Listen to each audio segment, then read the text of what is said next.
আজকে এই আলোচনার দ্বিতীয় পর্বে আছি। গতদিন যারা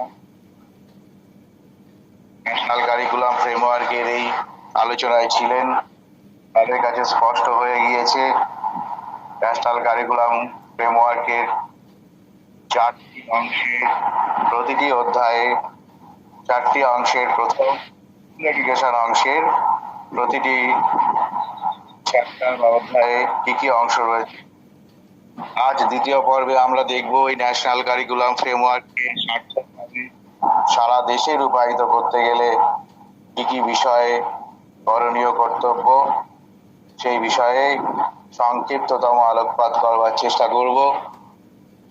একজন শিক্ষা বিজ্ঞানের ছাত্র হিসেবে আমার যতটুকু মনে হয়েছে তার ভিত্তিতে এই উপস্থাপনা, এর বাইরে আরো অনেক বিষয় থেকে যেতে পারে, থাকবে বিভিন্ন সময় আজ শুধু এটুকু বলা যেতে পারে, প্রথম অধ্যায়ে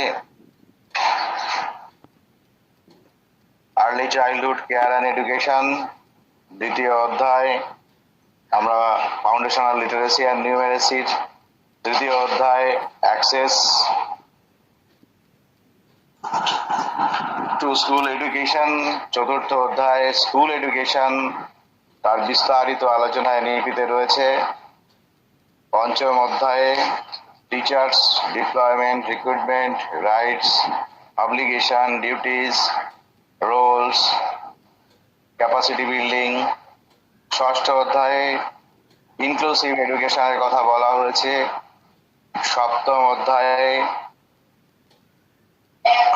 এফেক্টিভ গভর্নমেন্ট স্কুল কমপ্লেক্স এবং অষ্টম অধ্যায়ে স্ট্যান্ডার্ড সেটিংস और accreditation of school আলোচনায় রাখা আছে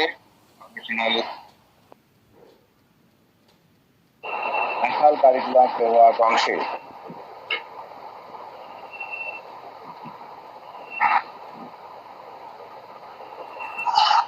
তাহলে কি কি কাজ আমাদের দেশে সার্থকভাবে প্রয়োগ করতে গেলে কি কি কাজ আমাদের কর্তব্য, কি কি করতে হবে একটু দেখে নিই আমরা। আজকের মূল আলোচনা সেই অংশে। These are the action points related to NEP or effective implementation of National Curriculum Framework 2020.